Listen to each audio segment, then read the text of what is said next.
At 5:40 in the evening on July 1st, 1944, Field Marshal Gerd von Rundstedt picked up the telephone in his headquarters at Saint-Germain-en-Laye, a grand chateau just west of Paris that had once belonged to French royalty.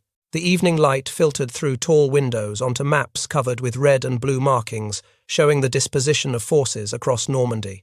On the other end of the line was Field Marshal Wilhelm Keitel, chief of the German Armed Forces High Command, calling from the Wolf's Lair, Hitler's fortified headquarters, hidden in the forests of East Prussia, over 1,000 miles away. Keitel wanted to know what the situation was in Normandy. His voice carried the nervous tension of a man who would have to relay whatever answer he received to a leader increasingly detached from military reality. 25 days had passed since the Allied landings on June 6th. The Americans had just captured Cherbourg, the deep-water port that would soon allow them to pour supplies into France at an industrial pace. The British were grinding toward Köln, the key city that controlled the road network into the French interior. German casualties were staggering. Killed, wounded, missing, captured. The equivalent of multiple divisions had simply ceased to exist. Replacements were not coming. The Luftwaffe could not contest the skies. The front was crumbling inch by inch, day by day. Keitel asked the question that Hitler had been demanding an answer to for weeks. What should we do? Von Rundstedt paused. The line crackled with static. He was 68 years old, the senior field marshal in the German army, a professional soldier who had served the German state for over 50 years under 3 different governments. He had commanded the conquest of Poland in 35 days. He had led Army Group South through Ukraine in 1941, covering 400 miles in 3 months. He had overseen the defense of Western Europe since 1942. He had studied war his entire adult life. He knew exactly what needed to be done. "End the war, you idiots," he said. "What else can you do?" The line went silent. Keitel said nothing. There was nothing to say. Von Rundstedt had spoken the truth that everyone in the German High Command knew, but no one dared articulate. The war was lost. Continuing to fight would only determine how completely Germany would be destroyed before the inevitable surrender. Within days, von Rundstedt was relieved of command. Hitler replaced him with Field Marshal Günther von Kluge, a capable officer who would prove no more able to reverse the situation than von Rundstedt had been. The war would continue for another 10 months. Millions more would die. German cities would be reduced to rubble. The Red Army would fight its way to Berlin, exacting a terrible revenge for the horrors Germany had inflicted on the Soviet Union. And the man who had seen the truth, spoken it plainly, and been removed for his honesty, would watch from retirement as everything he predicted came to pass, exactly as he had foreseen. What happened in those 25 days between D-Day and that phone call reveals something profound about how military organizations fail when honesty becomes punishable. It shows what happens when the men at the top refuse to listen to the men who can actually see the battlefield, and it demonstrates a truth that applies far beyond warfare. The people closest to a problem often understand it best, but the people farthest from it often have the most power to ignore them, and the most incentive to do so. To understand why von Rundstedt said what he said, and why it cost him his command, you have to understand what he had been watching since the spring of 1944, and what kind of man he was. Gerd von Rundstedt was born on December 12, 1875, in Aschersleben, a small town in Prussian Saxony. His family had produced officers for the Prussian and German states for generations. Military service was not a career choice for the von Rundstedts. It was a family tradition, an obligation of class, an identity. His father had served as a lieutenant in the Hussars, and later rose to the rank of general. His grandfather had fought against Napoleon. The expectation that young Gerd would become an officer was as natural as the expectation that he would learn to read. He entered the German army as a cadet in March 1892 at age 16. By 1914, when the Great War began, he was a captain serving on the staff of an army corps. He spent the war in staff positions, learning the art of moving large formations, coordinating artillery and infantry, managing the logistics that determined whether armies advanced or starved.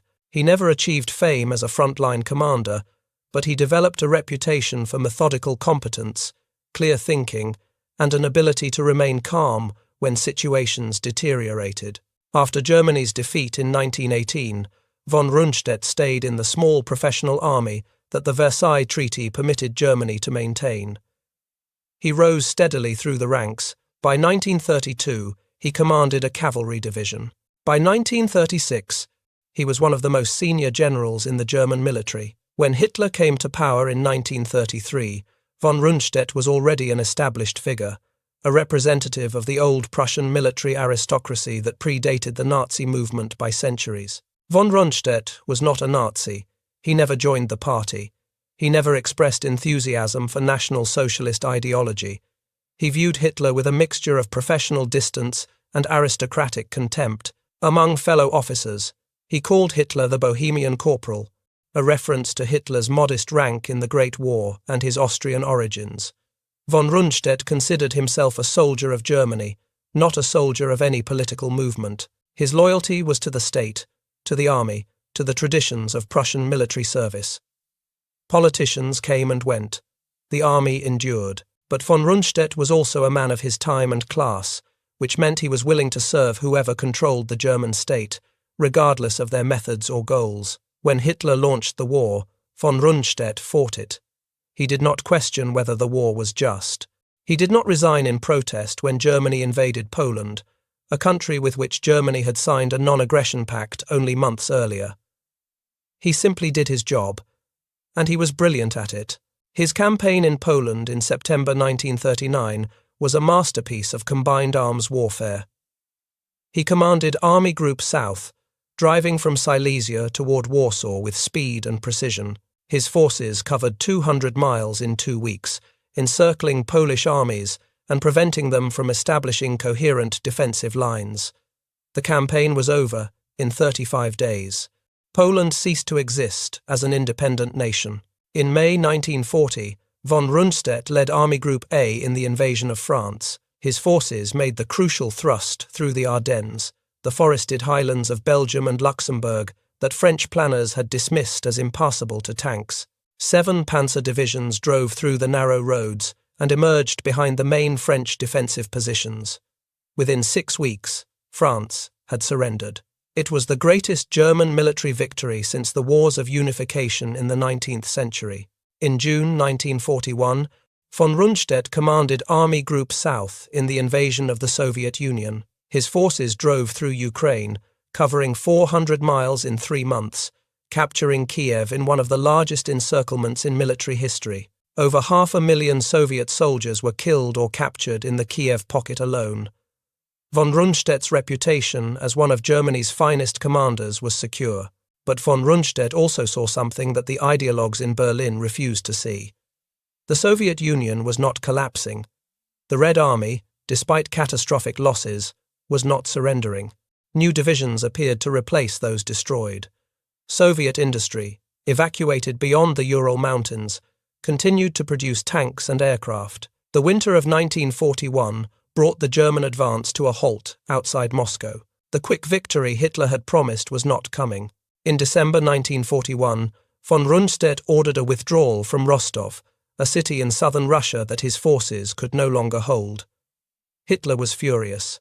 He had forbidden any retreats. Von Rundstedt offered his resignation, and Hitler accepted it.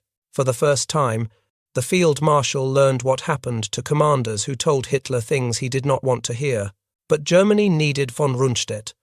In March 1942, Hitler recalled him and appointed him Commander-in-Chief West. His job was to prepare the defense of the Atlantic coast from Norway to Spain, nearly 3,000 miles of coastline. The Allies would eventually invade. Everyone knew it. The question was where and when, and whether Germany could defeat the invasion when it came. Von Rundstedt commanded dozens of divisions on paper. In reality, many were under strength, undertrained, or filled with soldiers who had no business being on a front line. Some divisions consisted primarily of older men, conscripted in their 40s after younger men had been killed or captured in the east. Other divisions contained Osttruppen, soldiers from the conquered territories of the Soviet Union who had volunteered or been coerced into German service. Their reliability was questionable. Their equipment was often obsolete. The Luftwaffe had lost air superiority over Western Europe. Allied bombers struck German industry by day and by night, and the fighter forces that tried to stop them were being ground down in a battle of attrition they could not win. The Kriegsmarine had lost the Battle of the Atlantic.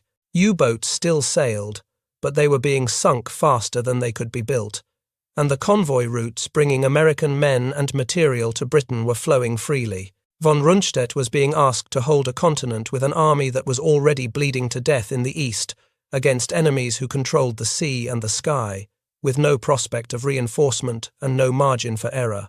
He understood the mathematics of the situation. He understood that Germany's strategic position was deteriorating every month, but he was a soldier, and soldiers do their duty. He would prepare the best defense he could and hope that circumstances might change. The fundamental problem was resources. Germany did not have enough men, enough tanks, enough aircraft, or enough fuel to defend everywhere at once. The Atlantic coast stretched for thousands of miles. The Allies could land almost anywhere. Decisions had to be made. Priorities had to be set. Forces had to be concentrated at the most likely invasion sites, while accepting risk elsewhere. And this is where the conflict began. Von Rundstedt wanted to hold his panzer divisions in reserve, positioned well back from the coast, perhaps 100 miles inland. His reasoning was classical military doctrine. You cannot be strong everywhere, so you wait until the enemy commits himself, then mass your strength at the decisive point and counterattack. The panzer reserves would be the hammer that would smash the Allied beachhead once its location was confirmed. Trying to spread armour along the entire coast would make it too weak everywhere to be decisive anywhere. But Field Marshal Erwin Rommel, who had been appointed to command Army Group B under von Rundstedt in November 1943, disagreed completely.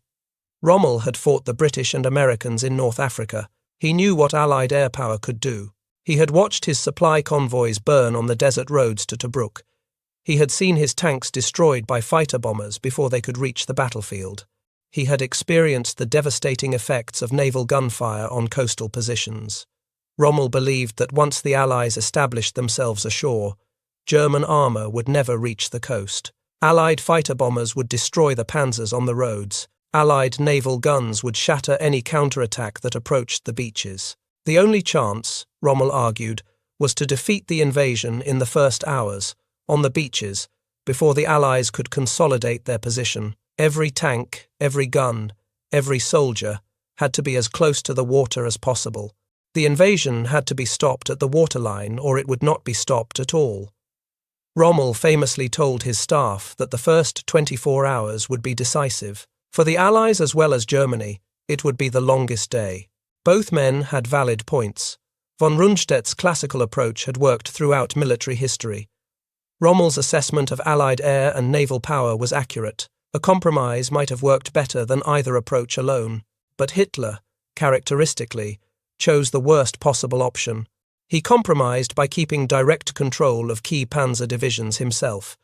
The Panzer Lehr Division and the 12th SS Panzer Division could not move without Hitler's personal authorization.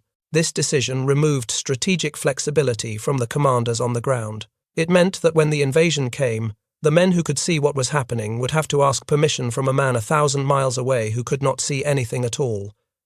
It meant delays. It meant confusion. It meant that the critical hours after the landing would be wasted waiting for authorization that might or might not come. June 6, 1944, D-Day, 0 hour. The Allies landed on 5 beaches across a 50-mile stretch of the Normandy coast. At Utah Beach, the American 4th Infantry Division came ashore with relatively light casualties. At Omaha Beach, the American 1st and 29th Infantry Divisions ran into the German 352nd Infantry Division and suffered terribly, with over 2,000 killed and wounded in the first hours. At Gold, Juno, and Sword Beaches, British and Canadian forces established themselves against determined but ultimately insufficient resistance. 156,000 men came ashore on the first day. 11,000 aircraft supported them, maintaining complete control of the skies over the invasion area. Nearly 7,000 ships delivered them, the largest naval armada ever assembled. Over 23,000 airborne troops, including 13,000 American paratroopers, had jumped or landed by glider behind the German lines during the night, seizing key bridges and road junctions, creating chaos in the German rear areas. It was the largest amphibious invasion in human history. Von Rundstedt learned of the landings around 6:30 in the morning, when reports began filtering in from the coastal defense units. Paratroopers had been landing for hours. Naval bombardment had begun before dawn. The scope of the attack was immediately clear. This was not a raid. This was the invasion. Von Rundstedt immediately requested the release of the panzer reserves. The 12th SS Panzer Division and Panzer Lehr Division were positioned to counterattack if given permission to move. Every hour of delay allowed the Allies to strengthen their beachheads.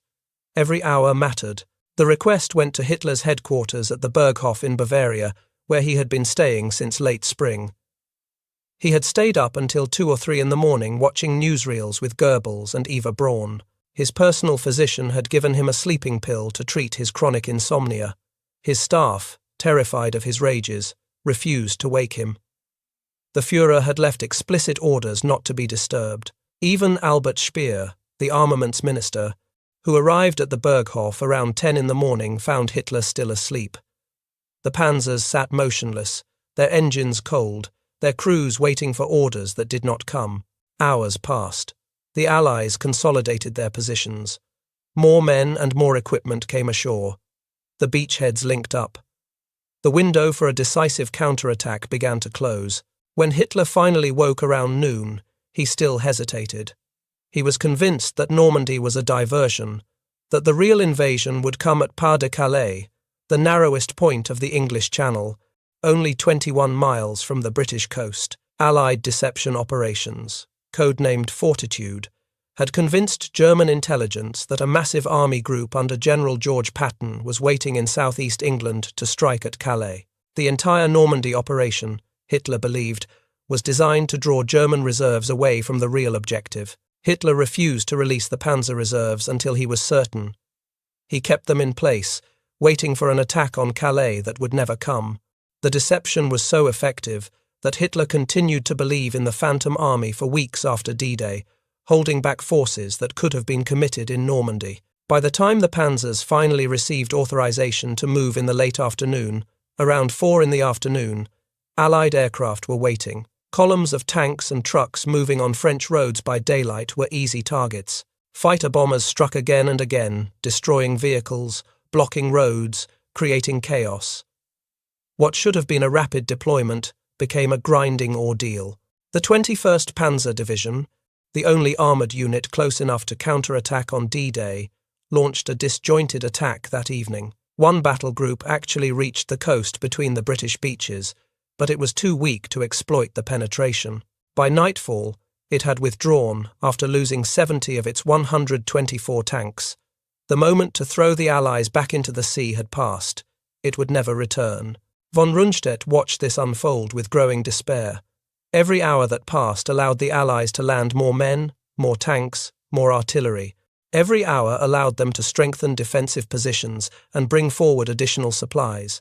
Every hour reduced Germany's chances of victory, and there was nothing he could do about it. The decisions were being made in Bavaria by a man who had never commanded troops in battle, who refused to visit the front, who relied on coloured pins on a map to understand situations that could only be grasped by seeing them firsthand. The first week after D-Day confirmed von Rundstedt's worst fears. The Allies were not going to be pushed back. They were establishing themselves, building up their forces, preparing to break out into the French interior. German counterattacks failed one after another. The 12th SS Panzer Division, when it finally arrived, launched attacks that caused heavy Allied casualties, but failed to dislodge the beachhead. Panzer Lehr Division, one of Germany's best-equipped armoured formations, was fed into the fighting piecemeal and began to suffer losses it could never replace. Reinforcements were delayed by Allied air attacks on French railways and bridges. The systematic destruction of the French rail network had been underway for months before D-Day. Now its effects were fully felt. Divisions that should have reached Normandy in days took weeks. The French resistance added to the chaos, cutting telephone lines, ambushing convoys, providing intelligence to Allied forces.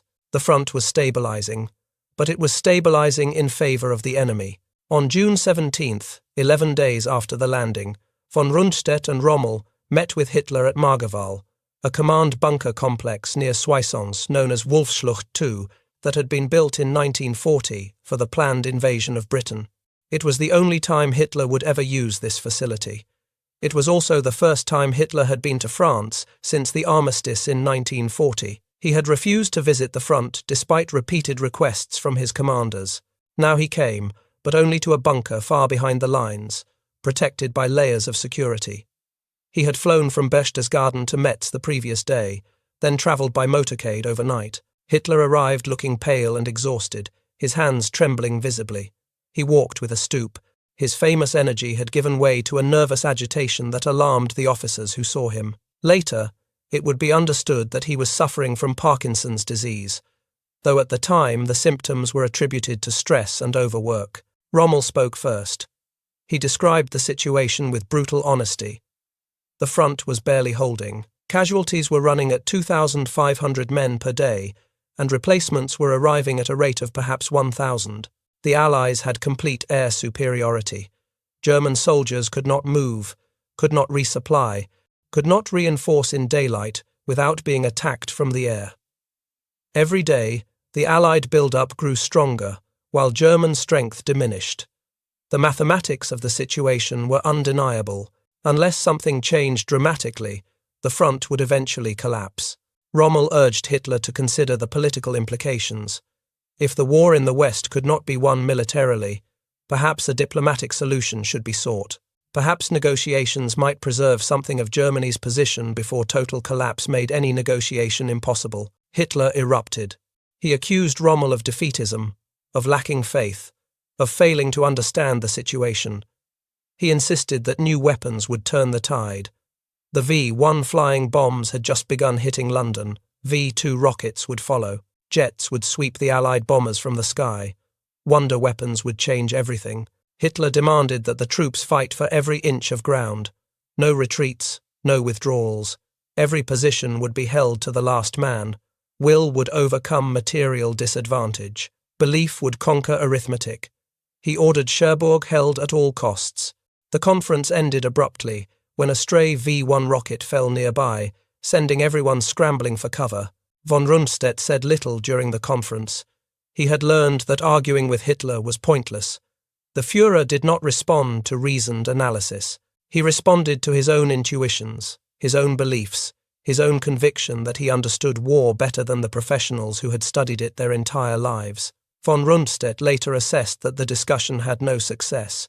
The man who had once made bold, decisive gambles based on accurate assessments of enemy weakness was now clinging to fantasies about miracle weapons and unshakable determination. The meeting ended without resolution. No strategic change was authorized. The orders remained the same. Hold everywhere. Counterattack when possible. Wait for the wonder weapons. Have faith. Von Rundstedt and Rommel returned to France, knowing they had failed to change anything. They had presented the facts. They had explained the situation. They had been ignored. Both men now understood that the war would continue until Germany was utterly defeated, because the man in charge would not permit any other outcome. The situation deteriorated rapidly over the following days. On June 18th, American forces cut off the Cotentin Peninsula, isolating the fortress of Cherbourg with its vital port facilities. Hitler ordered the garrison to hold to the last man. They fought with determination, but determination could not stop American artillery and infantry. The city fell on June 26th and 27th. After desperate fighting, the garrison commander surrendered. The harbour fortifications held out until June 29th before finally capitulating. American engineers soon had the port partially operational. Within months, it would be handling 14,000 tons of supplies per day. Meanwhile, the British were grinding toward Caen, the key city that General Bernard Montgomery had hoped to capture on D-Day itself. 3 weeks after the landing, Caen was still in German hands, but the battle for it was consuming the German armoured reserve at an unsustainable rate. Operation Epsom, launched on June 26th, pushed the British to within 2 miles of the city before being halted by desperate German resistance. But halting the British offensive cost Germany tanks and trained crews it could never replace. The panzer divisions that von Rundstedt had wanted to hold for mobile operations were being ground down in static defensive fighting. Every day, dozens of tanks were destroyed by naval gunfire, by artillery, by fighter bombers, by Allied armour. Every day, veteran crews who had taken years to train were killed or wounded. The German army in the west was bleeding to death, holding ground that would eventually be lost anyway. Von Rundstedt understood this. Rommel understood this. The commanders on the ground understood this. Only Hitler refused to understand. On June 29th, von Rundstedt and Rommel met with Hitler again, this time at the Berghof, his mountain retreat in the Bavarian Alps. They flew from France to Germany, a journey of several hours, leaving the crumbling front behind. The fact that the field marshals had to travel 1,000 miles to speak with their commander said everything about the dysfunction of German command arrangements. Rommel again laid out the situation in terms that could not be misunderstood. "The front cannot hold indefinitely," he said.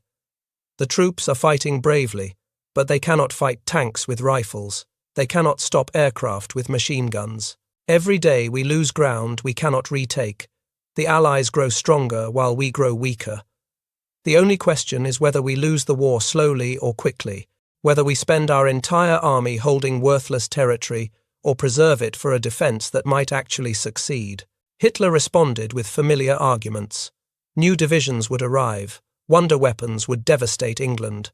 The alliance between the Western powers and the Soviet Union would collapse from its internal contradictions. The Western democracies would lose their will to fight when casualties mounted. Germany only needed to hold on until the tide turned. Von Rundstedt finally spoke. He had listened to these arguments for months. He had watched them fail to correspond with reality for months. He was tired of polite professional discourse that changed nothing. "The war in the West is lost," he said. "Not losing, but lost. The question is not whether Germany will be defeated, but when, and at what cost. Every day, the war continues. More German soldiers die for nothing. Every day brings more destruction to German cities. The only rational course is to seek an end to the fighting before Germany is utterly destroyed, before there is nothing left to save." Hitler stared at him. The room fell silent.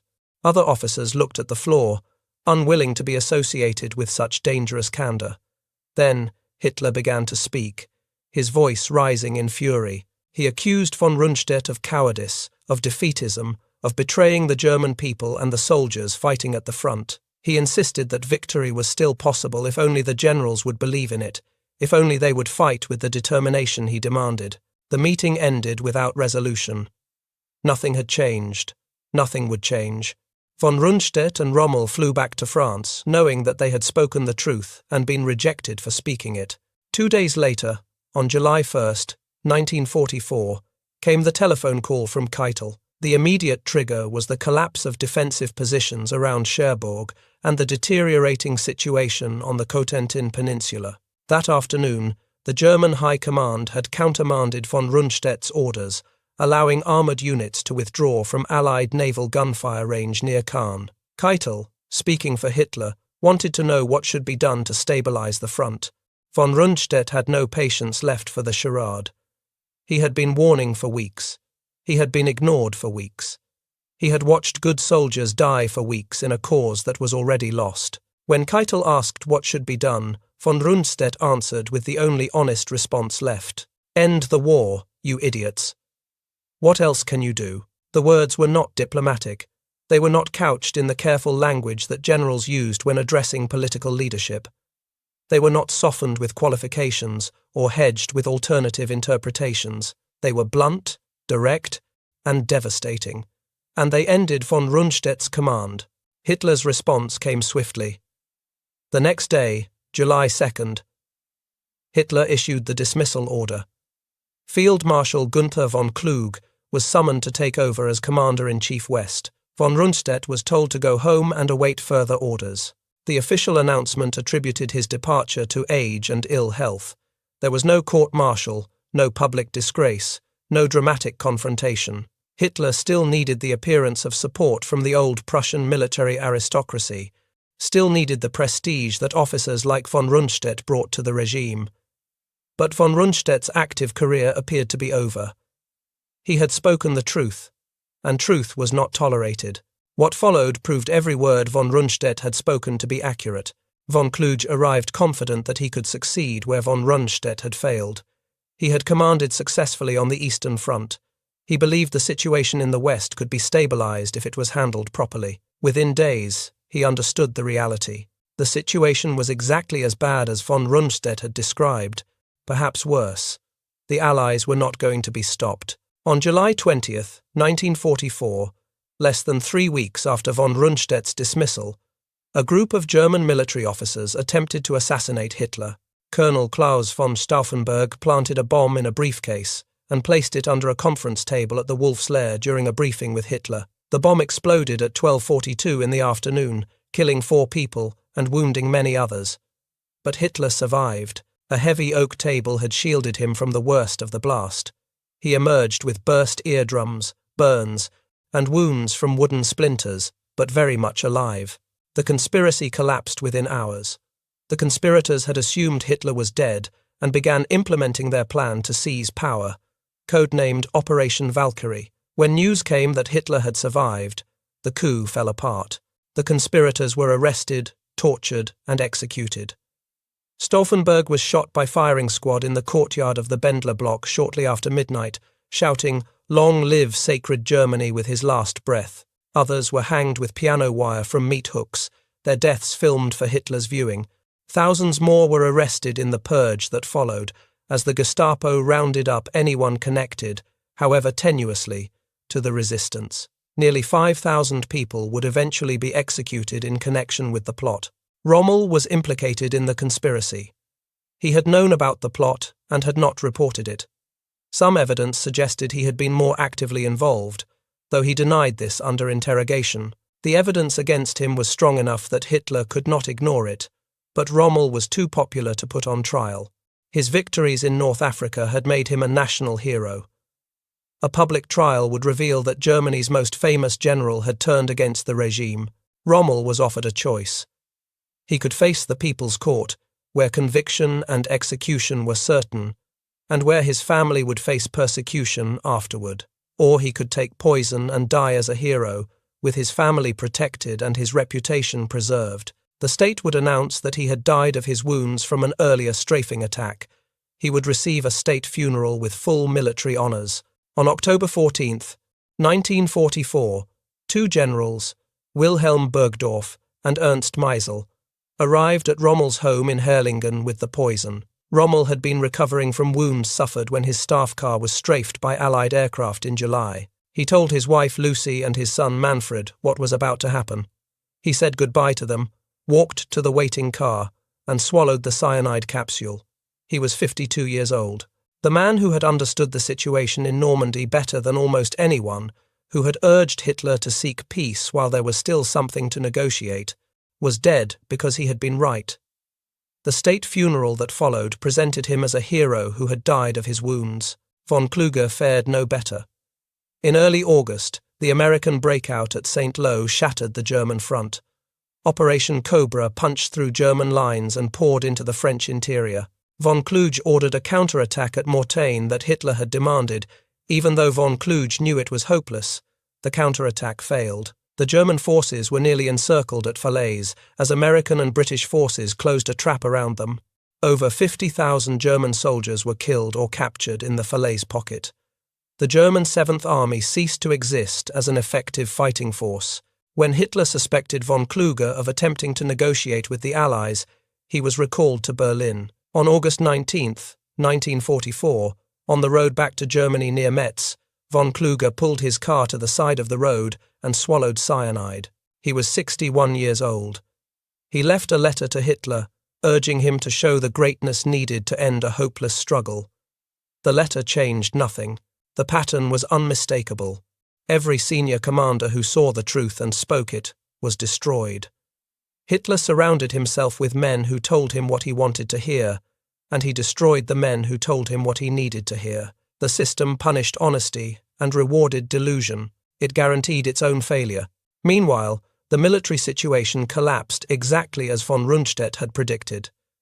Paris fell on August 25, 1944, liberated by French forces with American support. By September, the Allies were at the German border. The Netherlands, Belgium, and most of France had been liberated. The Wehrmacht in the West had lost over 400,000 men since Dday. The war that von Rundstedt had said was lost in July consumed another 8 months of fighting. The bombing campaign intensified. German cities burned.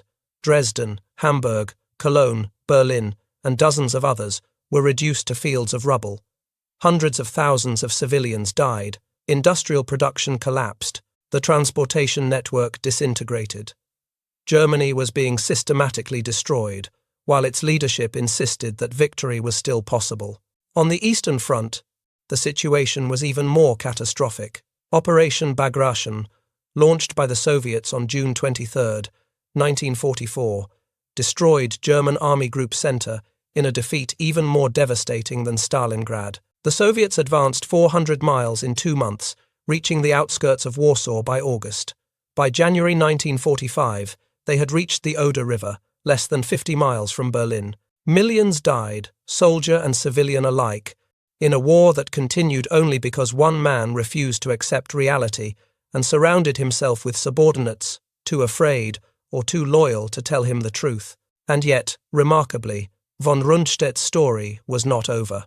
In September 1944, with Germany facing invasion from both east and west, Hitler recalled von Rundstedt to command. The old field marshal was brought back to the very position he had been dismissed from, Commander-in-Chief West.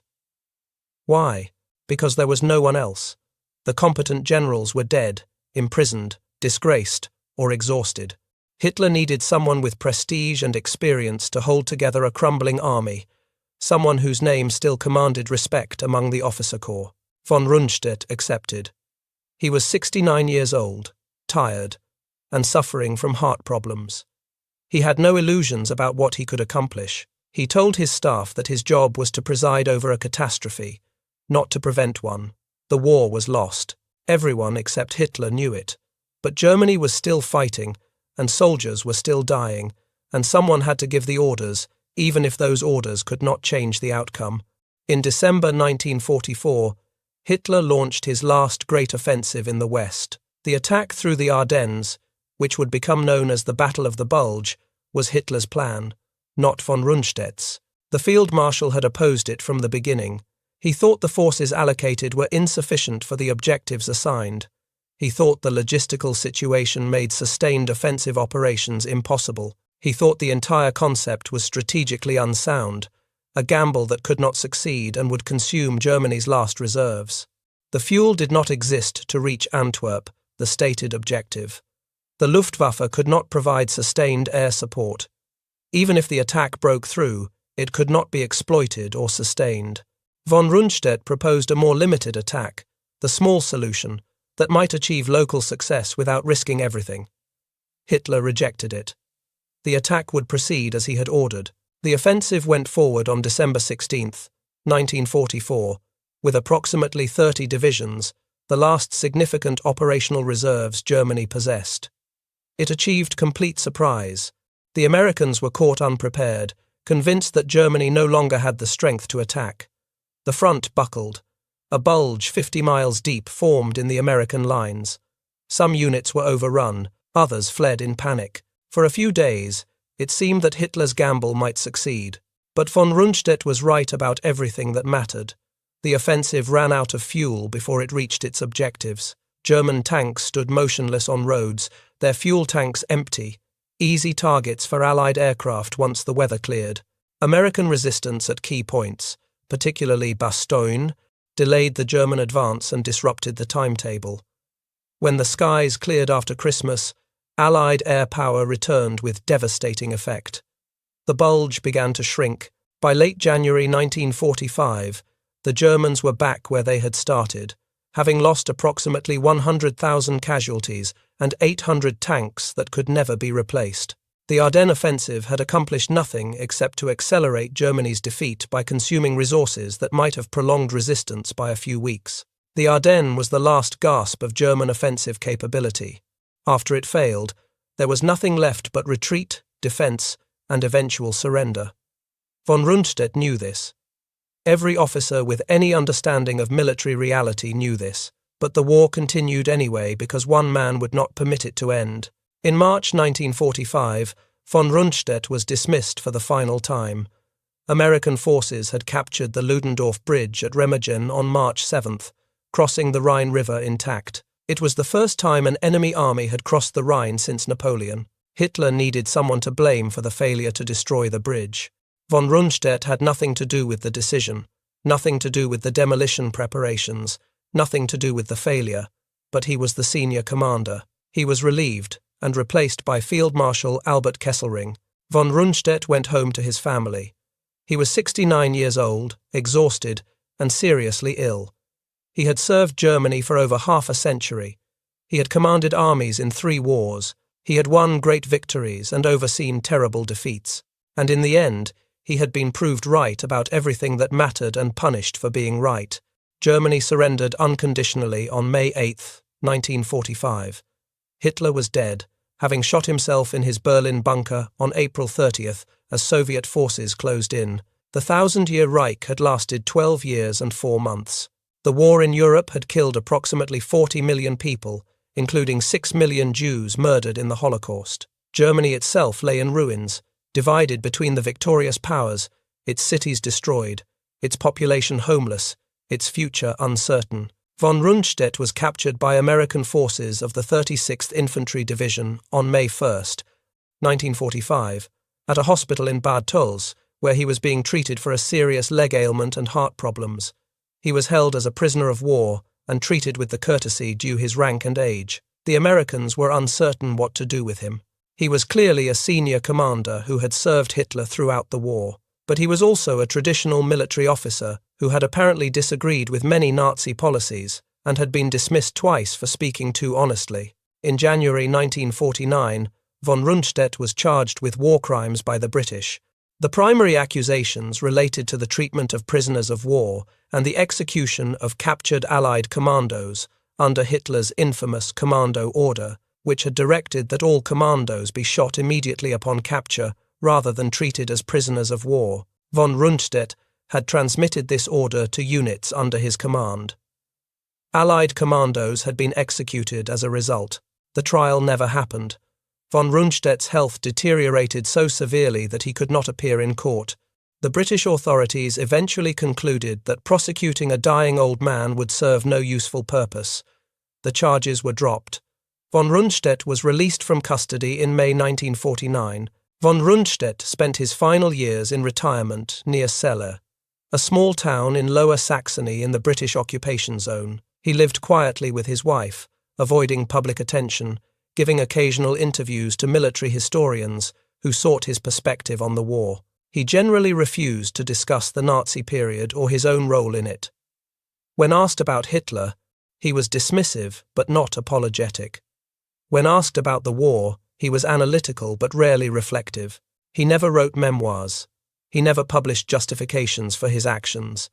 He never sought to explain himself to the public or to posterity. Whether this was due to ill health, to stoic reticence, or to an unwillingness to confront uncomfortable truths about his own complicity, no one can say for certain. Gerd von Rundstedt died on February 24, 1953, at age 77. He was buried with military honours at Stöcken Cemetery in Hanover. Over 2,000 mourners attended.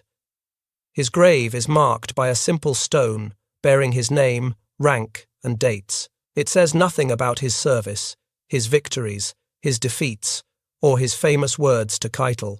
The question that historians have debated ever since is what von Rundstedt's story tells us about moral responsibility in war and in organizations more generally.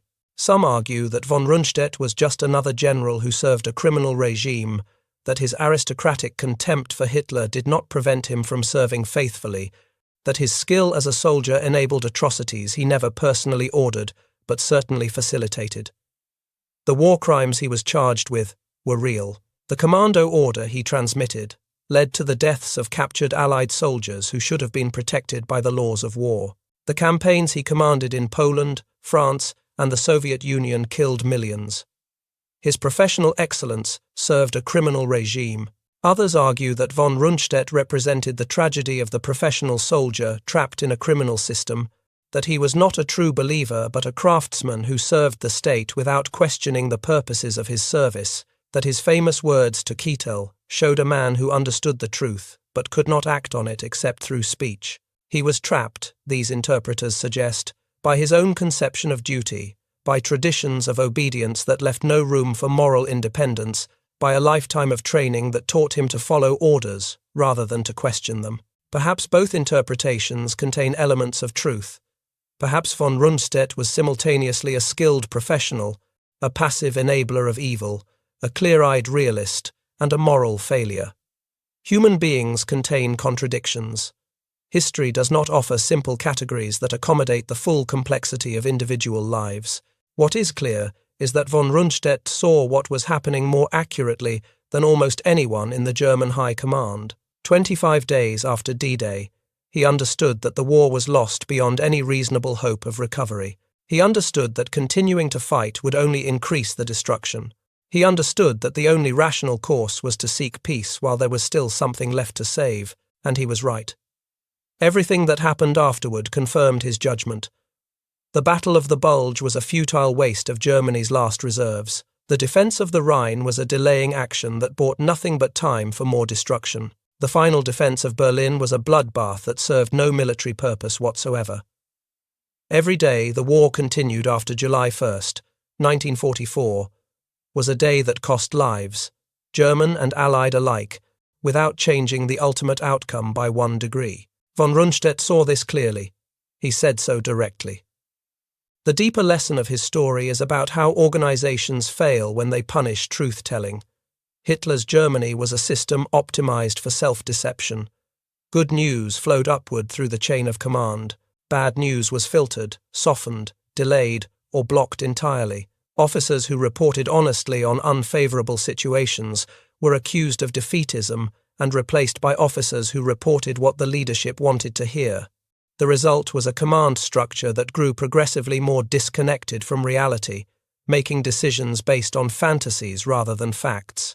This pattern appears repeatedly throughout history and throughout human organizations. Corporations that punish managers for honest assessments of problems, governments that promote officials who agree with established policy and marginalize those who question it, militaries that silence officers who challenge accepted doctrine.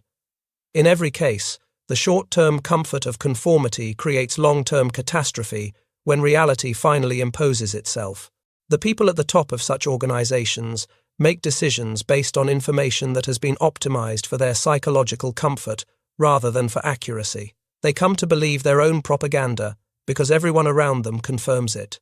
And by the time they realize the truth, when reality becomes impossible to deny, it is too late to change course. The damage has been done. The opportunity for correction has passed. Von Rundstedt's words, "End the war, you idiots," were not merely an assessment of Germany's military situation in July 1944. They were an indictment of a system that had made honest assessment impossible.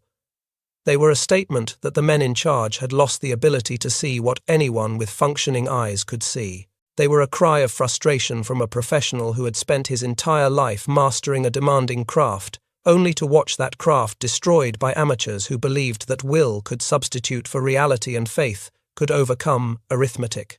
The fools did not end the war. They continued fighting for 10 more months. They presided over the destruction of their own country. They sent hundreds of thousands of young men to die in battles that could not be won for objectives that could not be achieved. And when it was finally over, when the ruins were still smoking and the dead were still being counted, the survivors asked how it had happened, how a nation of educated people had followed a madman to complete destruction. Part of the answer is that the people who knew the truth, the people who could see clearly, the people who dared to speak honestly, were systematically removed. They were dismissed, arrested, executed, or driven to suicide. And the people who replaced them told comfortable lies until there was nothing left to lie about, until the enemy was in the streets and the Reich Chancellery was burning. Von Rundstedt saw the end coming 25 days after D-Day. He said so plainly. He was removed for his honesty. and Germany burned for another 10 months because no one in power could bear to hear what he had to say. If you found this story as compelling as we did, please take a moment to like this video. It helps us share more forgotten moments from the Second World War with a wider audience. Subscribe to stay connected with these untold histories. Each story matters. Each story deserves to be remembered, and we would love to hear from you. Leave a comment below telling us where you are watching from. Our community spans continents and generations. From veterans to history enthusiasts, from students to scholars, you are part of something meaningful here. Thank you for watching, and thank you for keeping these stories alive.